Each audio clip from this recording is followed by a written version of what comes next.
TV hagaha hiigsiga humaaga hirka iyo horumarka guud ahaan geyiga geeska Afrika. Dhab TV.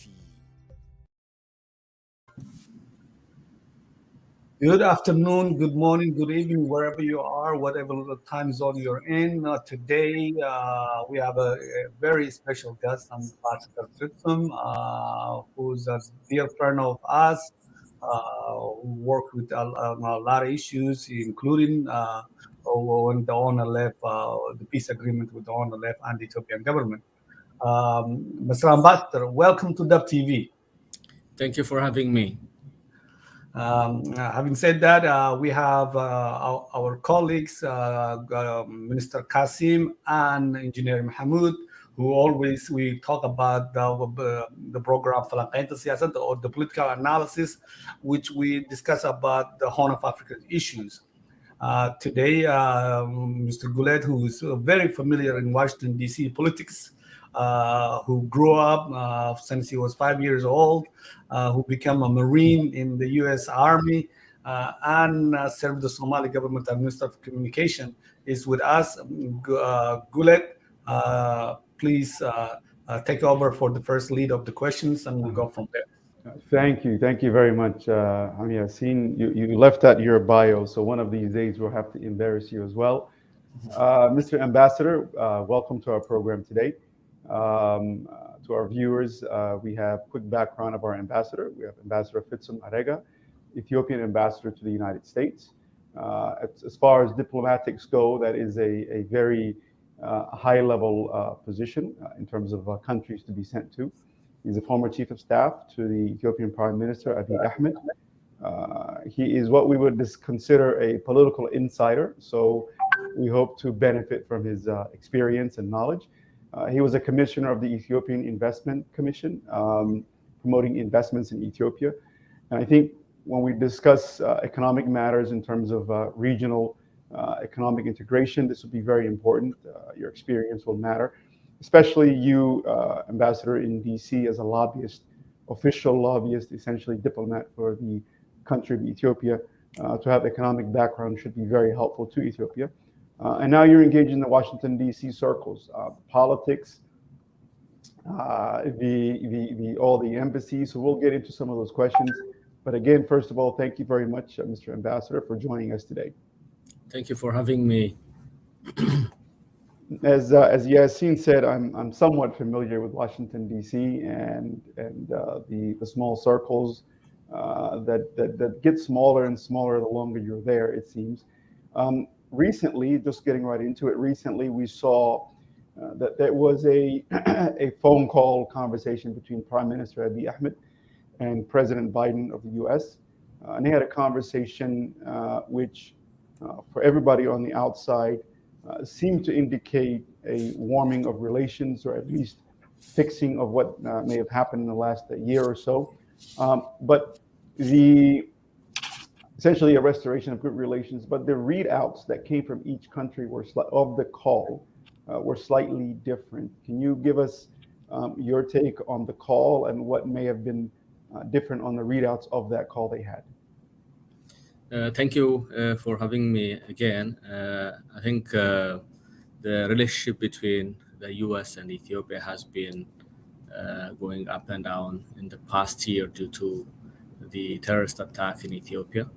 And the position that the U.S. has taken, instead of condemning the insurrection, the U.S. has chosen to both sides equate, and the statement was not what we expected given the long-standing relation between the two countries. And when the situation on the ground changed in Ethiopia, and also when the Ethiopian government announced the establishment of the Reconciliation Commission to bring in all stakeholders to the table and heal the differences that are taking us aside through national consultation. and when the government released the detained prominent political figures, including TPLF senior officials, senior political detainees. Washington, the president has appreciated the stance the government has taken to, despite the challenges, despite the rhetoric from the TPLF side, the government position, the government decision has been considered as a good gesture by the US as well. So that was a kind of appreciating the stand that the government has taken. So I don't see it different. The Washington side has included additional concerns to see what they wish to see going forward to end the war and also enable access to people who really need humanitarian assistance, which the government also shares. Right, right. So if I can go into that role in terms of your responsibilities as an ambassador, different countries have envoys in different countries for different purposes. How do you see your role as ambassador to the U.S.? What are some of the prominent initiatives that you are pushing in Washington, D.C. for Ethiopia? As you're aware, Ethiopia and Africa need to fight poverty and also promote prosperity towards, and that's the main goal. And in order to achieve that, there are a lot of negotiations and also lots of discussions going on.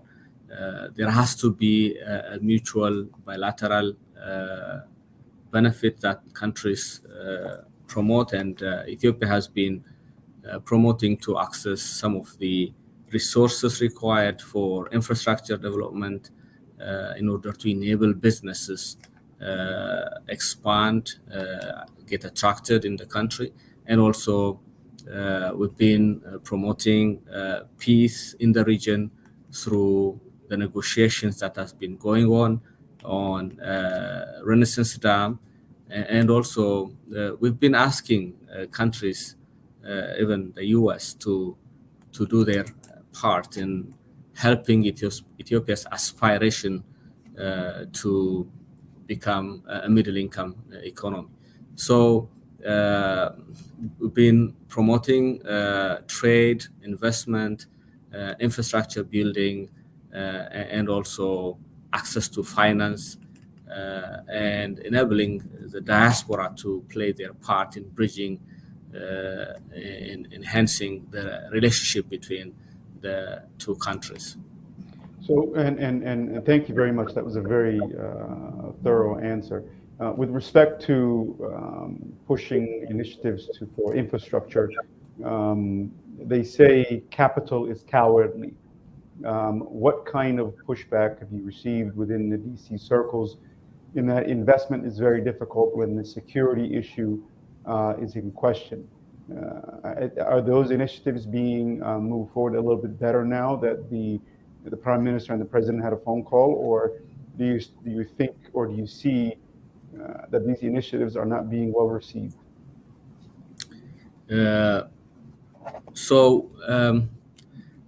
When we see how Ethiopia has been attracting some of the capital for its infrastructure building, World Bank has been instrumental, which Ethiopia is one of the founding members, and the US has made a higher vote on that regard. And also IFC, which is a World Bank affiliate, and also DFC, Development Finance Corporation. Right. This has been a new initiative, which is alike of China's Exim Bank or something like that. which has already for the first time it has some 16 billion US dollars capital to make investment all over Africa and beyond. So we tried our best to access from that. This is earmarked for US investors and some US brand investment in Africa. And we were able to take some stance on accessing DFC, but due to the situation on the ground, due to the conflict, the US has suspended that. Around $5 billion US over this over 3 years had been earmarked, and none of them has been released due to the conflict and the position that the US has taken. Right. So this is just like AGOA's suspension and the like. So Africa and Ethiopia, we need to access quality capital for our infrastructure development, without which we cannot develop. We've been receiving reasonable aid, humanitarian aid that's helpful for short term, for emergency. But to transform the economy, we need investment. Very good. What I will do now, pass it on to my colleague, Engineer Mahmoud, who will get into those economic questions. Engineer, welcome. Thank you for your excellency. It's a pleasure to have you on the show, Dub TV. I just would like to ask you, start off with the question regarding the African Growth and Opportunity Act. We have seen some sort of, I guess that program has been, or at least allegedly it's been canceled. What's the status on that?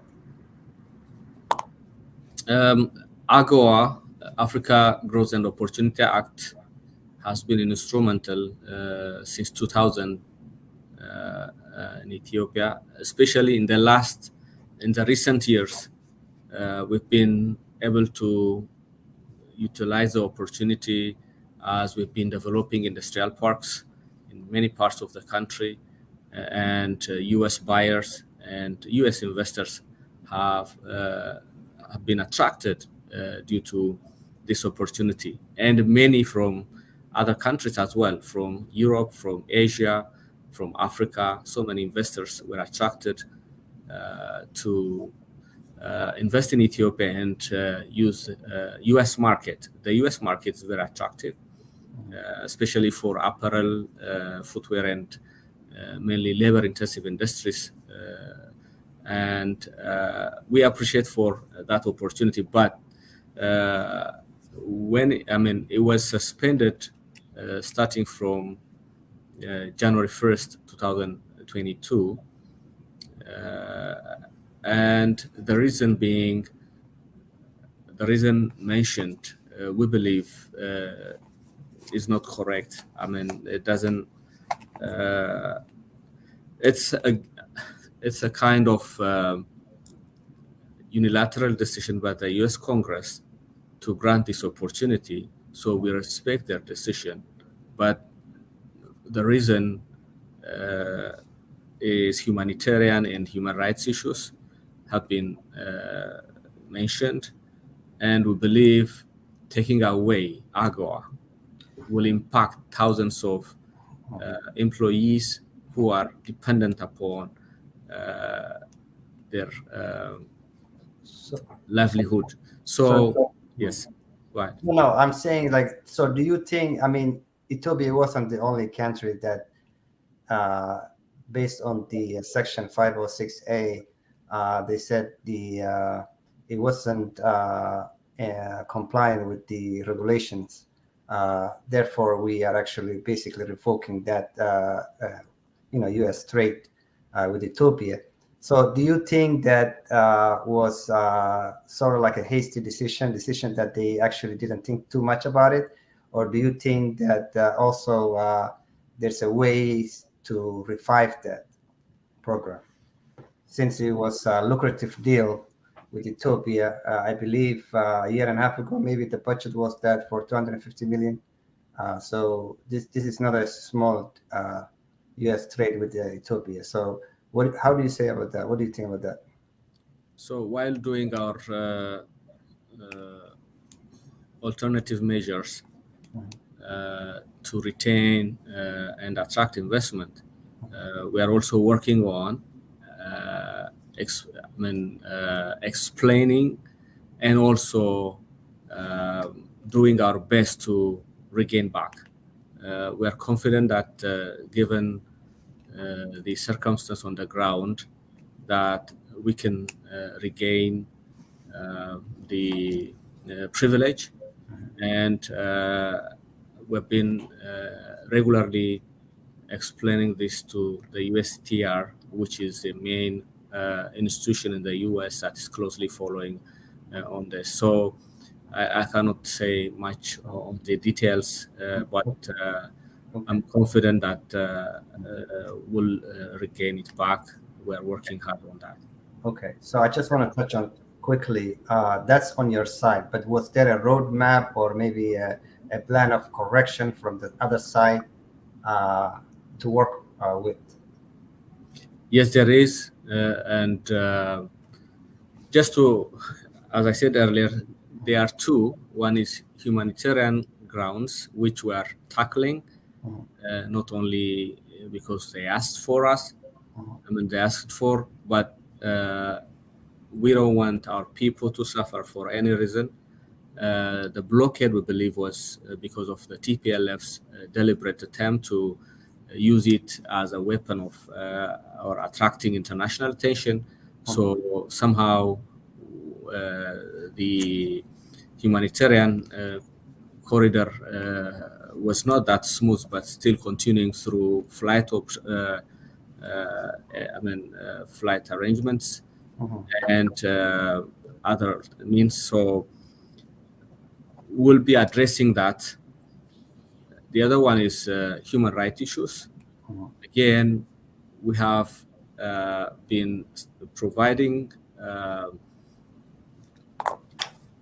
information and also revealing additional information, which was, the narration was distorted by so many international media and others who have interest and collide with the TPLF. So, and also those who were found guilty for any reason have been brought to justice. So because of these two reasons, we are confident that we'll regain the AGWA privilege. There was another deal that I believe a group that represents UK and the Safaricom, I think they were trying to do, and also U.S. International Development Finance Corporations were trying to facilitate that deal. And I think, if I remember correctly, it was about $500 million. But that has kind of sort of like, that deal has been slowed down or maybe put in a back burner because of the political, unrest recently that Ethiopia has experienced. Do you know any status regarding that deal? I think the deal has still continued, but when it comes to the financiers, the consortium is still committed.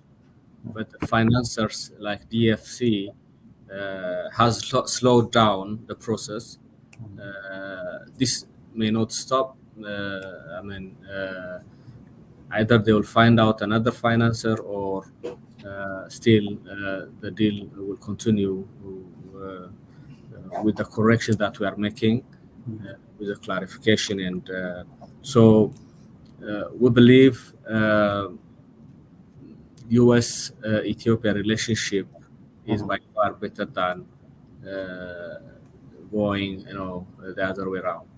So we're working on that, and we're confident this will be through. I appreciate that. The reason I brought it up, that question, was because it was related also. The finance, major player and the finance was U.S. And that's why I brought it up, because it was sort of like piggybacking the other program that you talked about, the African Growth and Opportunity Act. I just wanted to quickly ask you before I turn my colleague here, Mr. Ahmed. I quickly wanted to ask you, they were seeing some sort of deterioration between the U.S. And Ethiopian relations. I guess allegedly there were some numerous invoice that the Prime Minister somewhat refused to meet and so forth. Can you tell us a little bit about that? And then I will turn it to you. I think there was no any council program that was pre-arranged by the embassy or the Ministry of Foreign Affairs. So we'll respect anyone who has appointment with any senior official, and any change of mind after arriving in Ethiopia may not be convenient to the receiving end. Otherwise, we have no any intention of not seeing anyone that has a pre-arranged meeting. So that's something the media wants to play with, but that's what I know so far. Thank you, Mr. Ambassador. So let's talk about now the diaspora community, the Ethiopian community in diaspora, and the challenges and the successes that you have faced since the start of the war. The TPLF, which the Ethiopian government is declared as a terrorist, you have faced a lot of challenges. But the backbone of the Ethiopian response was the No More movement and the diaspora engagement. So tell us the challenges and the successes that you have faced, and where is that movement is today. Ethiopians in the diaspora have been throughout in the struggle for democracy, and also throughout have been supporting Ethiopia. When there were dictatorship in Ethiopia, they never stopped. They are also better privileged living in overseas. They have access to information, and also they have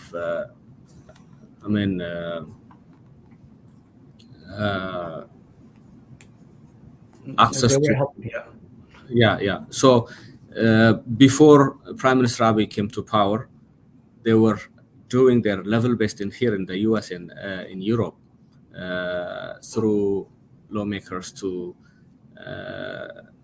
put pressure on the leadership there, and coupled with the movement in the country, it helped to bring in a new government that listens to the people. And here we have the first democratically conducted election in Ethiopia.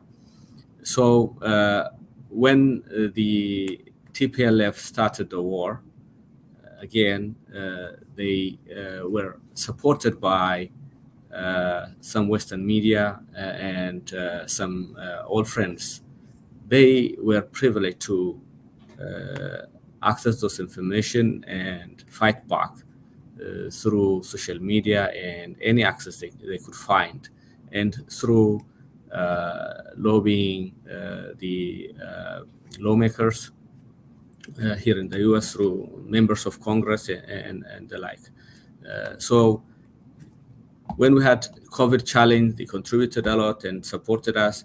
Again, when there was PR pressure and diplomatic pressure, they also supported us on the GERD, and here now during the conflict. So they have been throughout supporting their country. They love their country of origin, and also they are in a better position to understand the culture and values of both countries, and they helped us a lot, and because they believe that's their duty to do it. So recently, the No More movement, which is a continuation of the support throughout, conducted a digital campaign and also a demonstration. At one time, there was coordinated demonstration in 27 cities across the world in one day, of which 18 were in the US cities. So this shows how the diasporas are well connected and dedicated to the cause attached to their heart. So the diaspora people are doing a great job, but a lot of people are complaining about the Ethiopian government is closing a lot of embassies around the world. So how will you engage and motivate? And isn't that contradiction, Mr. Ambassador? Again, that's part of the reform work under Ministry of Foreign Affairs, partly due to COVID, continued conflict in the country and the like. The government has been taking some measures to cut costs, as well as the possibility of engaging through digital means is becoming increasingly possible, as we can do it now through this technology. I've been conducting more than 300 Zoom meetings over a year and a half with Ethiopians in the diaspora and back home. So this enabling environment is another reason for sizing down. Based on our experience, again, we can reopen based on Fair enough. Yes. Fair enough. So let's talk about the GERD. There's a lot of challenge that the Ethiopian government has faced. The GERD still is not operational. Egypt and Sudan still complaining. The U.S. Before Biden, Donald Trump was personally calling the Ethiopian government and even saying that, as far as he said, that Egypt should destroy it. So how is the status of GERD, and when will be operational? So GERD is a special project by Ethiopians, has been built without loan or any foreign support, has been fully mobilized by Ethiopians. It's a close to $5 billion project, unheard of in another, in any other place, and has been completed. Close to 80% has been completed. Very soon, the first 2 turbines will start operation.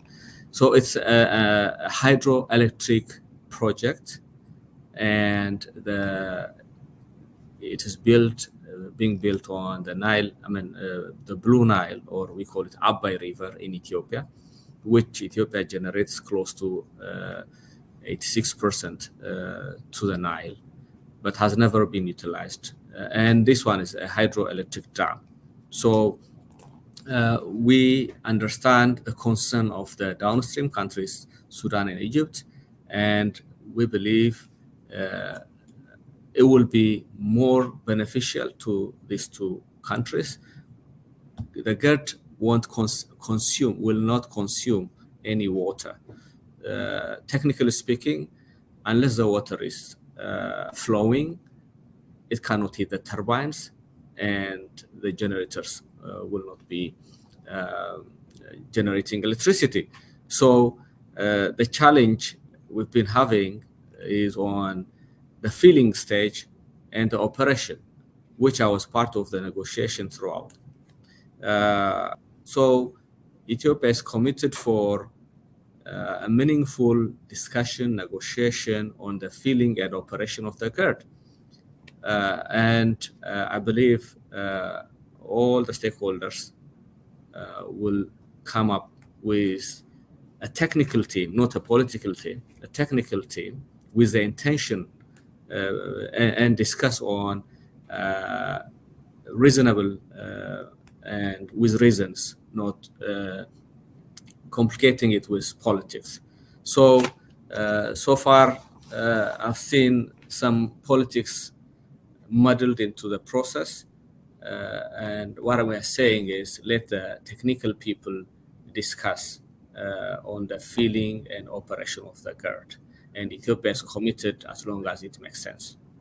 Mr. Ambassador, with all due respect, right now Sudan is unstable. Egypt is already declared that they say that if the GERD starts working, we'll start a war. And in Ethiopia, there's an internal war. Do you think Ethiopia can handle another war from Egypt? So Ethiopia believes there is no need to go to war because of the GERD especially. And it won't, I mean, for Egypt, it won't be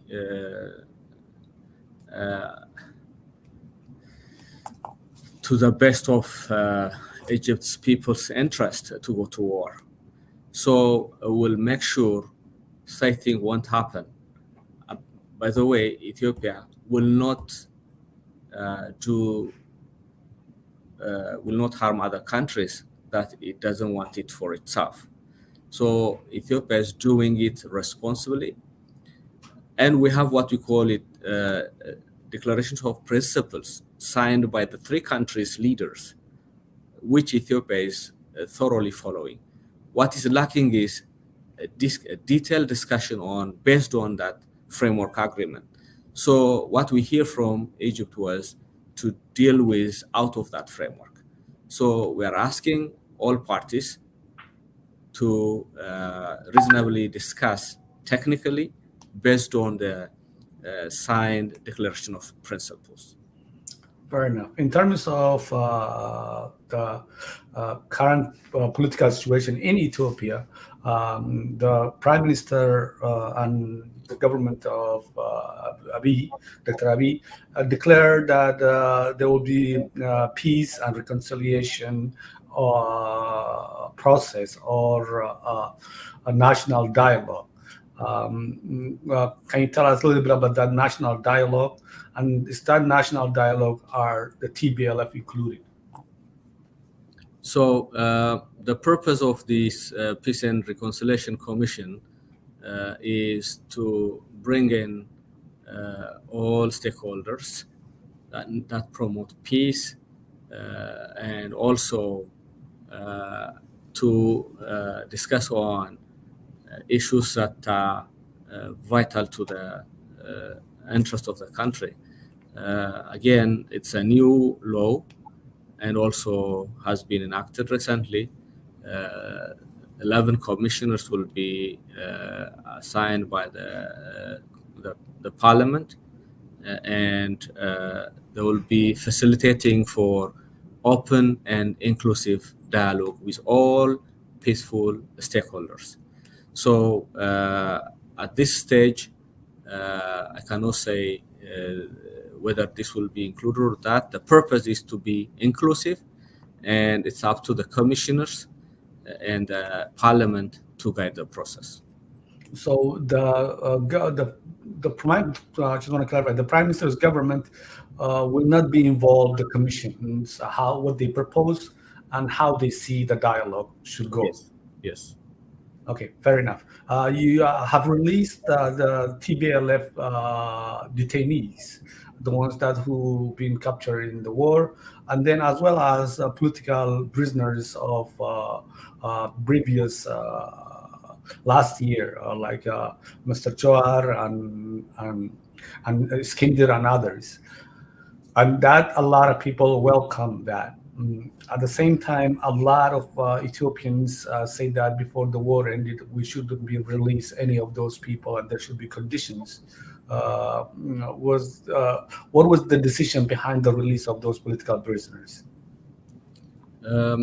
Again, as explained by Prime Minister Abiy, the purpose is to create an opportunity for the followers of these detainees to give them a chance to openly see a better future. So that's how it has been explained. As you said, there are people who supported the decision. There are many in the diaspora and in Ethiopia, and also there are people who opposed, especially the TPLF detainees, given the war is still active. So people are entitled to their opinion. We respect all opinions. What we are overseeing is this may create an opportunity for future peaceful. There are also other, issues that are still considered. So there has been, year 2021 has been a very challenging year, and we want to change the course. Challenging in terms of pressure coming from outside and from different directions. So we want to create an opportunity where people can see there is a change and also hope for a better. When I say people, there are people who supported knowingly or unknowingly the people that were detained, and that's another thing that has been considered as per the Prime Minister. Fair enough. Thank you. My concern right now is that direct foreign investment, the inflation in Ethiopia has been risen. A lot of people cannot even afford Angera, and it's affecting the daily lives of all Ethiopians everywhere, whether there's war going on or not. On top of everything else, Mr. Ambassador, the Tigray people is suffering as much as the Amhara region and now the Somali drought. So, having said all that, this need all Ethiopians time to come together and help. So, what will the government do to end this war as soon as possible, and how will you encourage the international foreign direct investment to grow? Now they're hesitant to get involved in Ethiopia at this time. So when I earlier mentioned there are pressures include cost of living, rising inflation, and also the outlook on foreign investors, local investors included. So these are also economic factors that put pressure, and also the drought and the locusts, COVID, name it. So government has been looking into another way of handling the situation. And when it comes to the war, international community has failed condemning the terrorist group.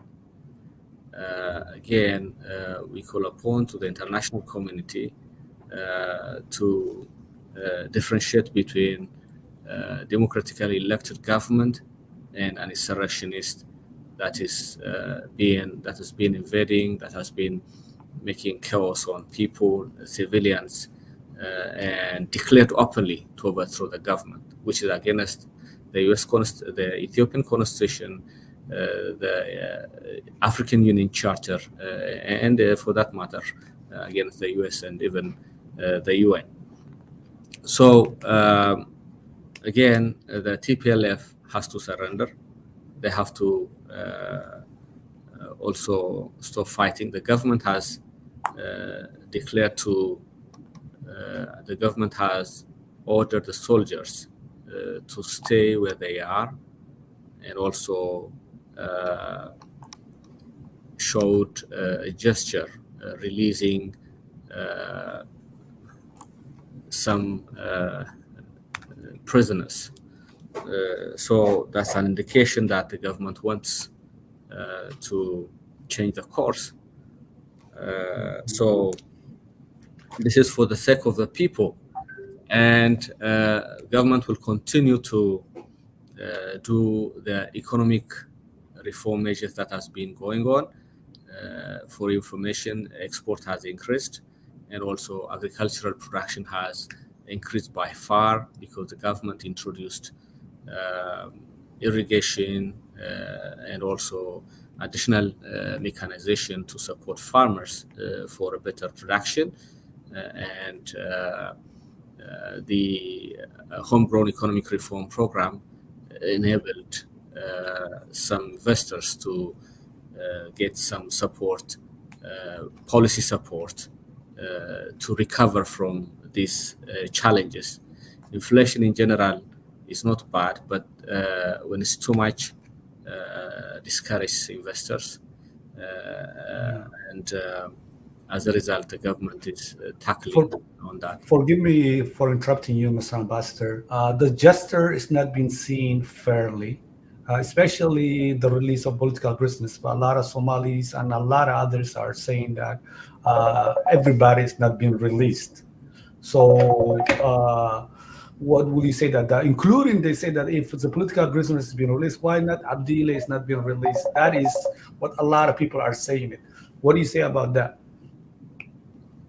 So maybe it's a wait to see. I mean, I cannot say much about that. Fair enough. Yeah.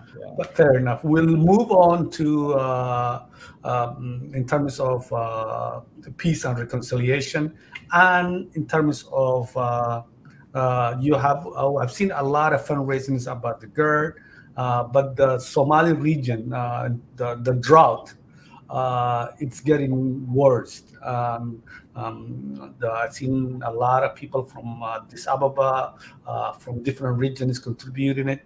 But the diaspora, the only people who are doing this thing is the Somalis. But the rest of the Ethiopians are not even aware of what is happening to the Somali region and the drought. And the government, as an ambassador, when will you start the campaign for fundraising and raising awareness on the drought in the Somali region, equally the way you did with the Amhara region and the GER? You raised an important point. Probably people have been overwhelmed by things that are in their areas where their families live, and they are attached to that. Recently, we've been supporting some diaspora to support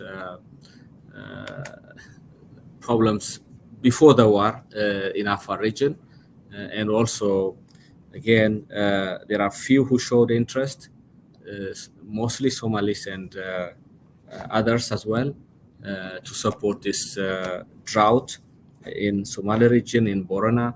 So we'll be promoting much so that the entire Ethiopians support this thing.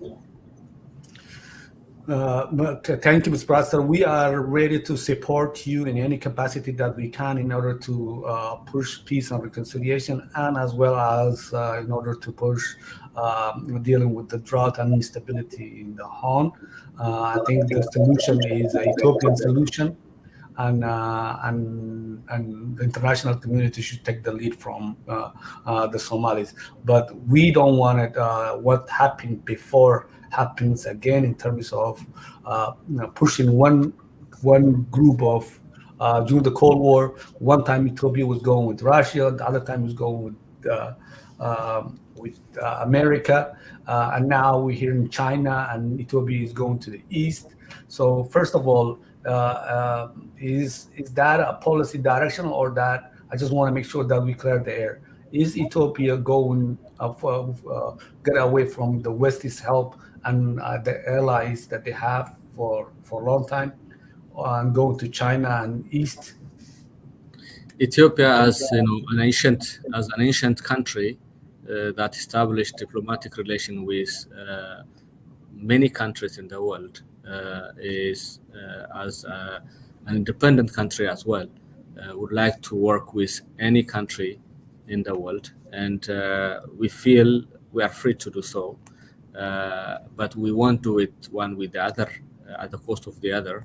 So, for example, China has been supporting Ethiopia through infrastructure. I cannot find any other country in the world that supported Ethiopia in terms of infrastructure development, railways, roads, airports, and hydro dams, and the like.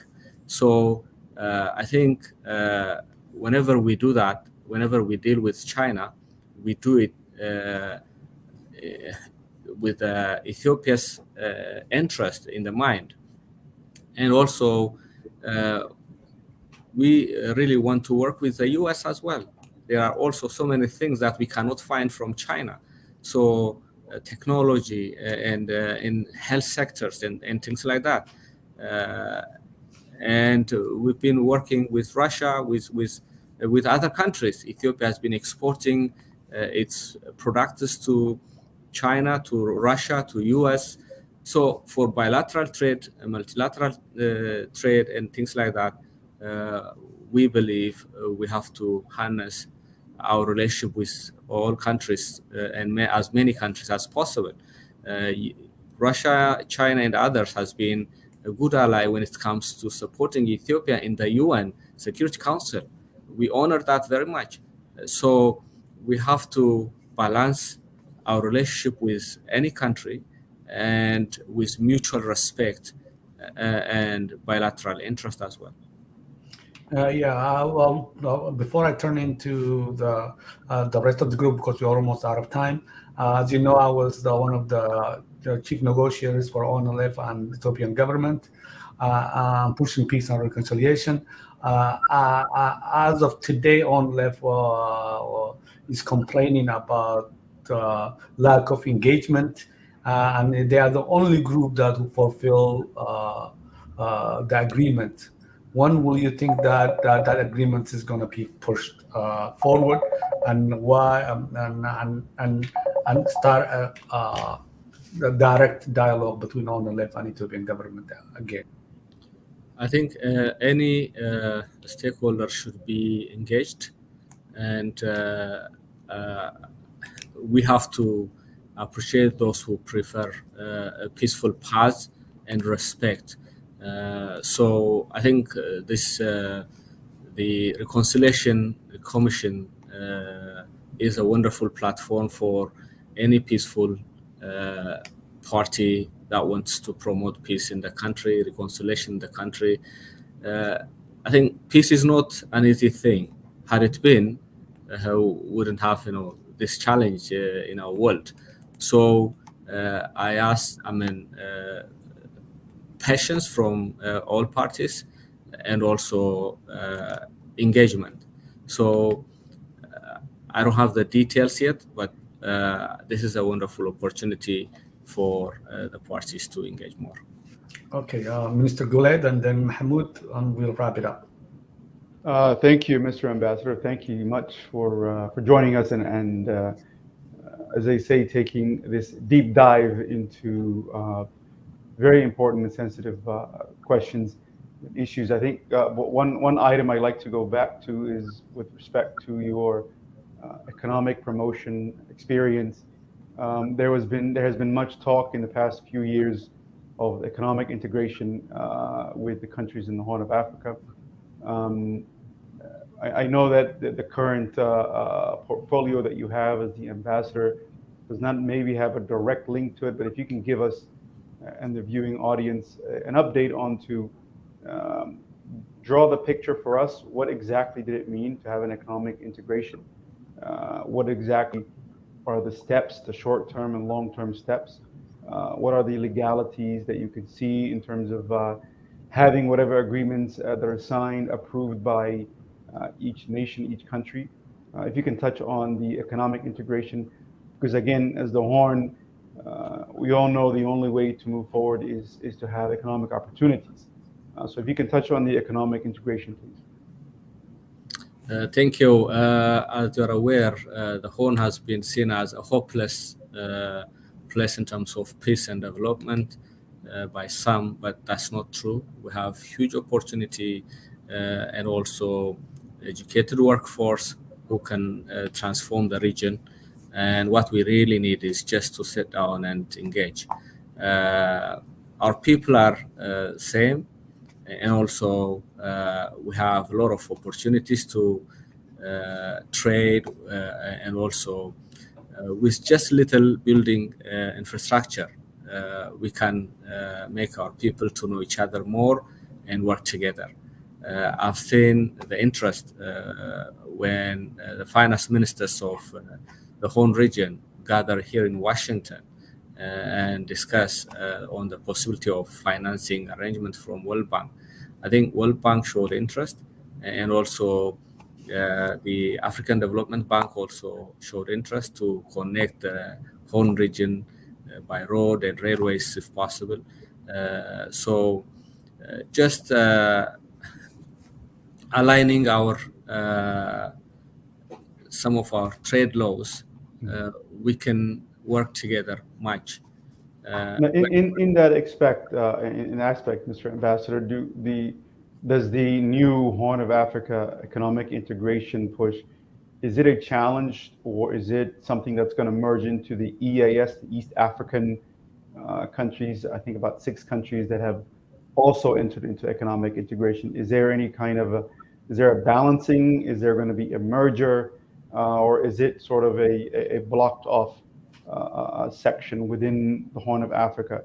Meaning, does each country in the Horn then get into a different bilateral agreement to the EAC, or are the two things going to networks, as they say, going to connect together?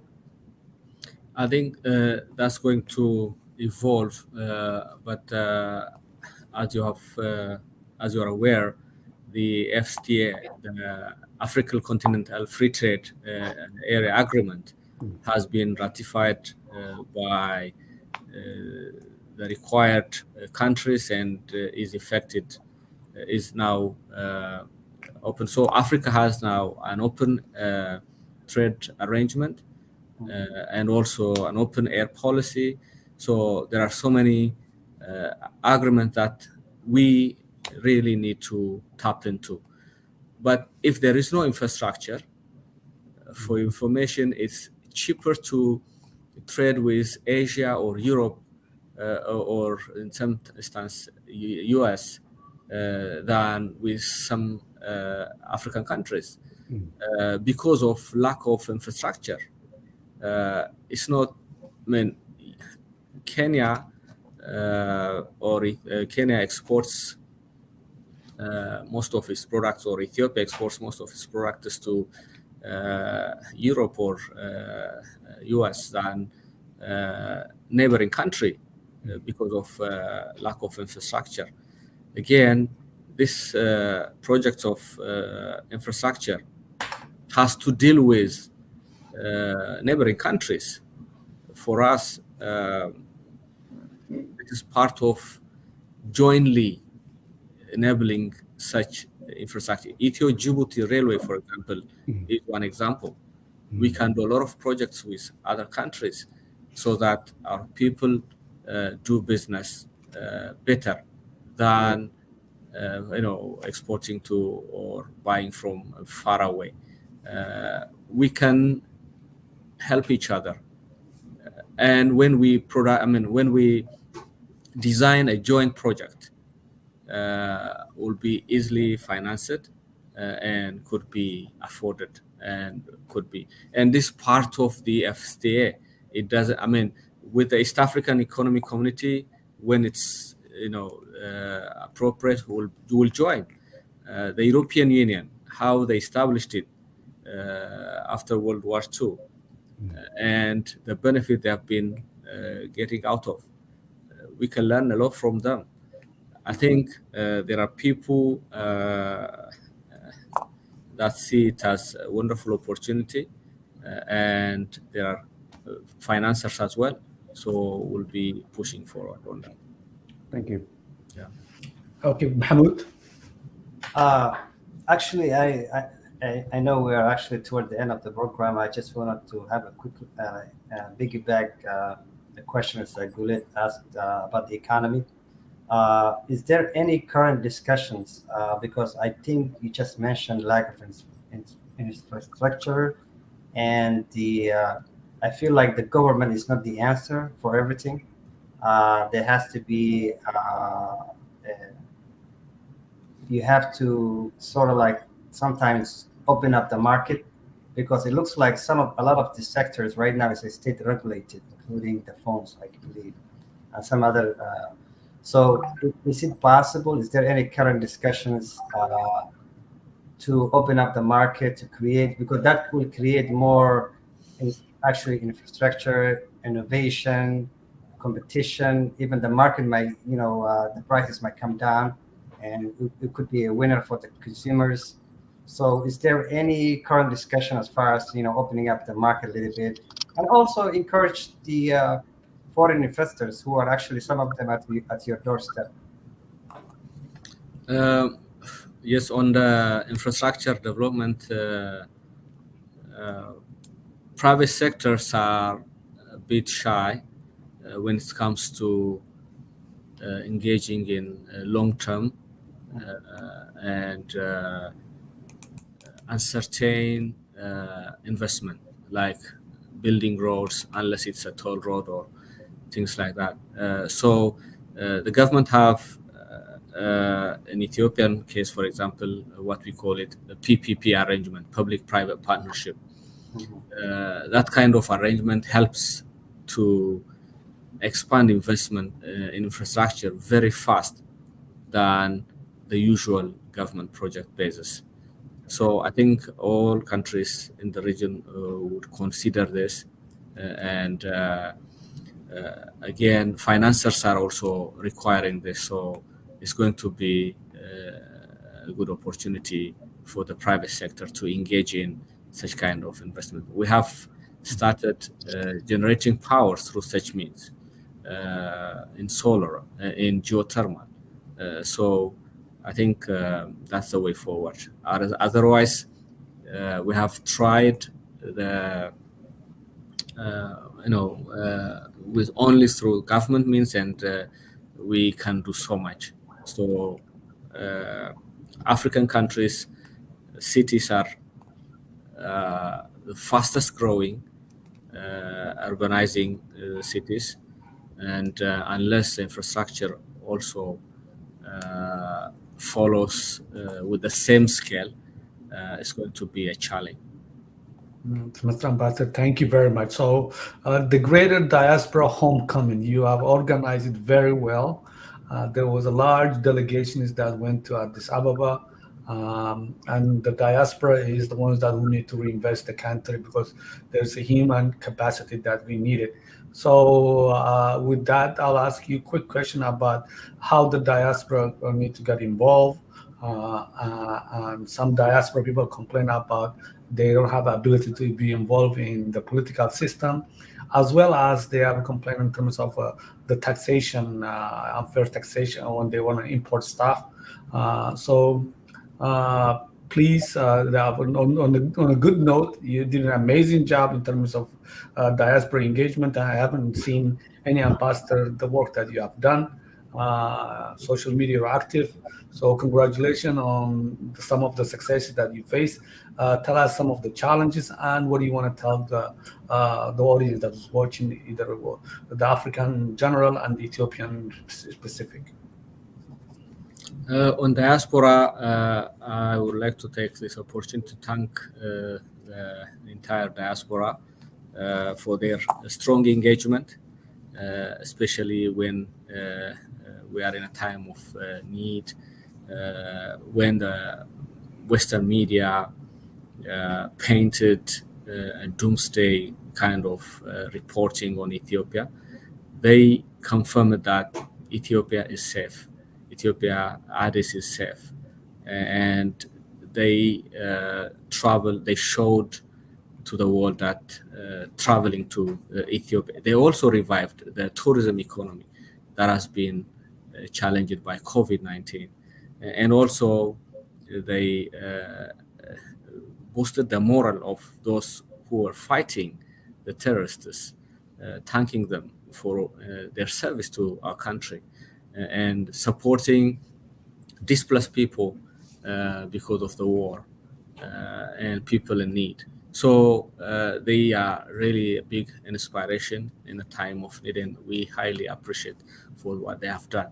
And I have also strong belief that those who are able can continue to do sustainable engagement in terms of trade and investment. And we have a law which allows, we have a policy which encourages them to import machinery, construction materials duty-free, and also to so many other incentives, including exemptions of corporate income tax. Those who are able are already getting and considering. What we need is, there are so many who may not afford to do business, and we have to come up with some kind of shareholding or arrangements,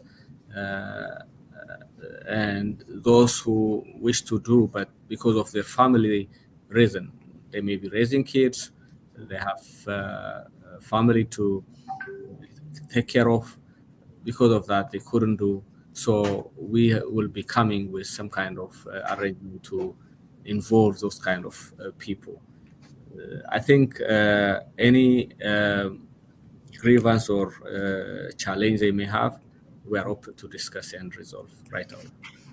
Thank you very much once again, Mr. Ambassador, you and your team who's worked hard to for this to happen, and others who are communicate our need to talk to you, and for you to come into the first Somali showing Somali speakers, our audience is much appreciated, and we will love to have you in a different circumstances in the future, and however that we can collaborate.